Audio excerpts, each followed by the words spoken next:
Türkiyənin Rusiyanın təyyarəsini vurması xəbəri ilə başlayırıq. Artıq Rusiya prezidenti Vladimir Putin də hadisə ilə bağlı açıqlama verib. Putin bu hadisəni ölkəsinə arxadan vurulan zərbə kimi qiymətləndirib.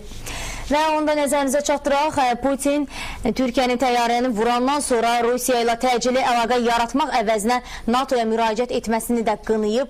Sanki Rusiyanın təyyarəsi yox, Türkiyənin təyyarəsi vurulub ifadələrini işlədib. Putin onu da söyləyib ki, Rusiya təyyarəsinin vurulması Moskva-Ankara münasibətlərinə də ciddi təsir edəcək və biz hal-hazırda bu xəbərlərlə bağlı daha ətraflı və daha geniş, ən dəqiq məlumatları elə bürolarımızdan, Türkiyə və Moskva büromuzdan alacağıq. Hal-hazırda istərdim ki, Türkiyə bürosuna bağlanaq. Türkiyə bürosunda Vladimir Putinin bu bəyanatları necə qarşılanıb sualını Pərviz Sultansoy'a ünvanlayıram. Pərviz, buyurun, Putinin açıqlaması gəldi, özünü çox göstərmədi.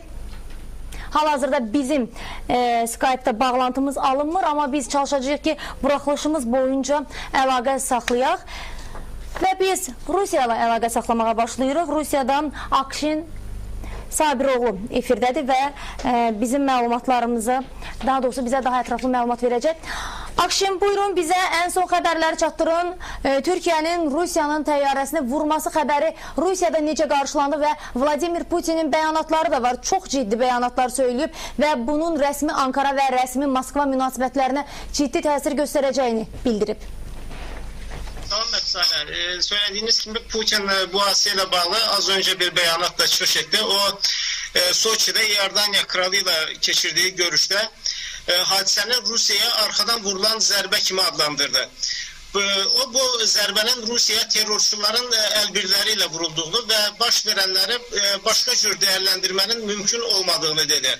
Onun sözlerine göre bu terörle adi mübarizə çerçevesinden kenara çıkar.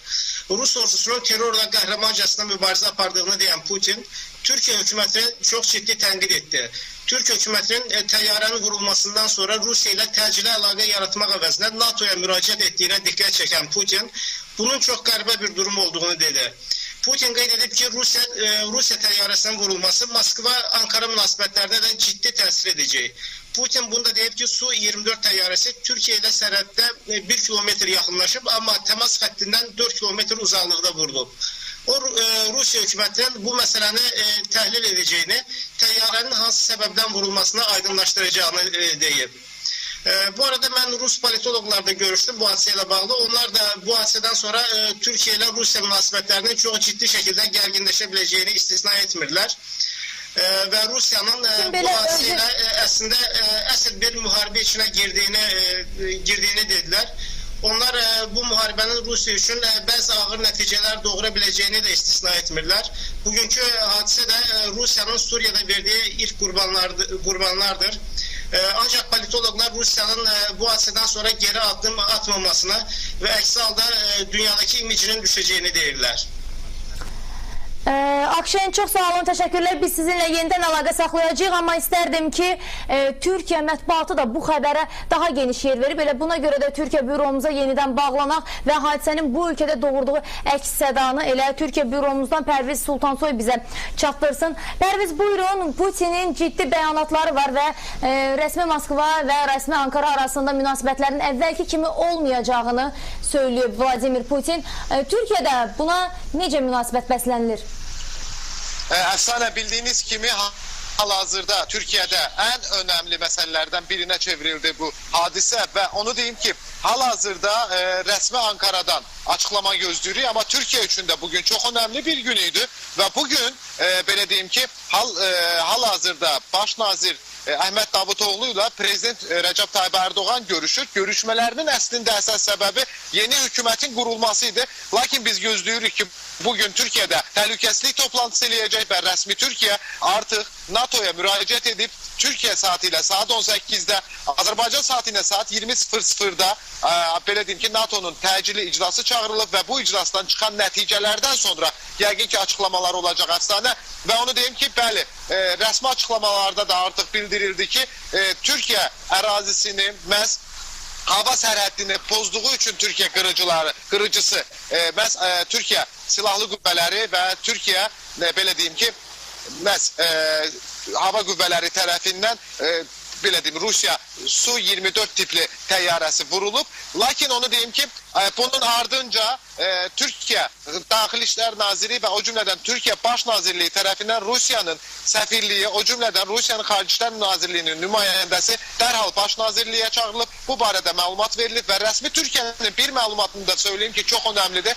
Rəsmi Türkiyə belə bir açıqlama etdi ki, dəfələrlə bizim qırıcılarımız Rusiya qırıcılarına xəbərdarlıq edib və bu qırıcı vurulmadan 3 dəfə öncə, yəni hər 5 dəqiqədə bir ona xəbərdarlıq edilib ki, Türkiyə hava sərhədində pozursuz, çəkilmədiyiniz vəziyyətdə biz sizi vuracağıq. Heç bir, belə deyim, bu xəbərdarlıqlara məhəl qoymadan Rus təyyarələri, belə deyim ki, Türkiyə hava sərhədində uçduğu üçün biz də bu qırıcını vurmuşuq. Biz sizinlə yenidən əlaqə saxlayacağıq və mənim Rusiya bürosundan, Moskva büromuzdan Akşin Sabiroğlu'na sualım olacaq ki, elə Vladimir Putin belə bir bəyanatla səsləndirdi ki, sanki Türkiyə Rusiyanın qırıcısını vurub, Türkiyə fövqəladə iclas çağırıb və Rusiyada Prezident Vladimir Putin də səhv eləmirəmsə axşam saatlarına fövqəladə iclas çağırmalıydı bu məsələ ilə bağlı. Bu nə dərəcədə doğrudur Akşin? Keçiriləcəyi hələ tam doğrulanmayıb. Belə bir məlumat yayıldı Rusiya mətbuatında, amma bu barədə tam bir məlumat dəqiq, yəni keçiriləcəyi doğrulanmadı. Bəs Pərviz Sultan... Əfsanə, mən bir məsələyə müdaxilə edeyim. Hal-hazırda bizim büromuzun əməkdaşları dedi. Hal-hazırda həmin ərazi bildiyiniz kimi Hatayla, yəni Türkiyə sərhədi ilə Suriya sərhədinin ərazisində baş vermişdi həmin hadisə. Hal-hazırda büromuzun əməkdaşlarından bizə verilən son dəqiqə məlumatına görə hal-hazırda ciddi orada atışma səsləri eşidilir. Ciddi bombardıman var. Yəqin ki, Rusiya qırıcıları yenidən Suriya ərazisində olan həmin əraziləri bombardıman edir. Bu da son dəqiqə məlumat olaraq mən sizin diqqətinizə çatdırım. Əsanə? Çox sağ olun Pərviz, amma bir məsələ də var, bir qədər öncə də qeyd elədim. Türkiyə bu axşam üçün NATO'nun toplantısını çağırır və NATO'nun toplantısında nələr müzakirə olunacaq, bu haqda məlumatınız varmı? Çox güman ki, bunun cavabı veriləcək. Yəni bu hadisənin cavabı veriləcək. Çünki Putin'dən bildiyiniz kimi çox sərt bəyanatlar verildi və yəqin ki, buna cavab olaraq da Türkiyə Prezidenti Rəcəb Tayyip Erdoğan'ın da cavabı məhz Türkiyə saatı ilə 18, Azərbaycan saatı ilə saat 20:00-da keçiriləcək NATO'nun fövqəladə iclasından sonra açıqlamaları gözləyirik. Belə deyim ki, biz yəqin ki, 21 buraxılışında artıq bu barədə ətraflı məlumatlarımız olacaq.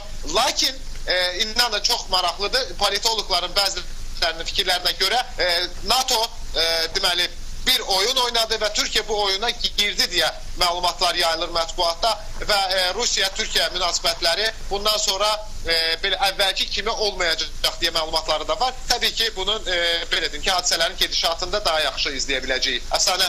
Pərviz, bəs bunu Türkmen hadisələri ilə əlaqələndirənlər də oldu. Bu nə dərəcədə doğrudur? Əslində Türkiyə hal-hazırda da iddia edir ki, biz bir həftədir 5 dəfə xəbərdarlıq etmişik Türkiyə Xarici İşlər Nazirliyinə və onun belə deyim fövqəladə səfirinə ki, bildiyiniz kimi Suriya ərazisində belə deyim Türkmenlərə xüsusilə də dəstək olan, yəni belə deyim ki, Türk milliyyətçilərə dəstək olan məhz Türkiyə hökuməti idi və həmin əraziyə də Rusiya qırıcılarının bombardıman etməsini, həmin orduları zəiflətməsini Türkiyə istəmirdi. Bu açıq və net şəkildə görünür və onu deyim ki, məhz bütün əslində münasibətlərin pozulması Rusiya qırıcılarının həmin ərazilərdə Türkmenlərin olduqları ərazilərdə ki, artıq görüntülərdə də gördünüz, həmin belə deyim ki, vurulan qırıcı, vurulan savaş təyyarəsi həmin əraziyə düşür və onu da deyim ki, orada da bildiyiniz kimi bir Rus pilotu belə deyim, paraşutla atlayarkən məhz onun cəsədi də belə deyim, Türkmenlərin olduğu əraziyə düşüb ki, həqiqətən də Türkiyədə artıq bu mətbuatda da yazıldı. Türkmenlərin olduğu ərazilər Rus qırıcıları tərəfindən vurulurdu. Türkiyə də buna sərt şəkildə öz mövqeyini bildirdi. Çox sağ olun Pərviz. Mən bu sualı eyni zamanda istərdim ki, Moskva büromuzdan Akşinə də ünvanlayım. Pərvizin də bir qədər əvvəl söylədiyi kimi Rus qırıcısında olan pilotlardan biri məhz Türkmenlərin yaşadığı əraziyə düşüb. Bu həqiqətə uyğundurmu? Yəni bu barədə Rusiya mətbuatı nə yazır? Rusiya mətbuatında bu barədə, yəni Rusiya tərəfi bu məlumatı tam təsdiqləməyib, yəni pilotların sağ olub olmadığı barədə, fəqət onların təyyarədən paraşütlə atladıldığı deyilir. Amma Rusiya mətbuatı, yəni Rus dövlət televiziya kanallarında indi bu hadisə ilə bağlı tartışmalar devam edir və orada politologlar çıxış edirlər və bu hadisənin mütləq Türkiyə-Rusiya münasibətlərinə təsir edəcəyini onlar da deyirlər və Türkiyəyə nə cür Rusiyanın cavabının necə olacağını müzakirə edirlər. Çox sağ olun Akşin və təşəkkürlər Pərviz. Hal-hazırda Akşin, Rusiya mətbuatında belə bir məlumat varmı ki, Türkiyə ərazisini məhz Rus qırıcıları pozub? Yoxsa ki, Əfsanə eşitirsiniz məni? Eşidirəm, buyurun. Akşin, bir məsələni də dəqiqləşdirmək istəyirik. Türkiyə mətbuatında yazılır ki, məhz Rus pilotlar 3 pilot olub və həmin pilotlardan biri hadisə yerində ölüb və digərləri isə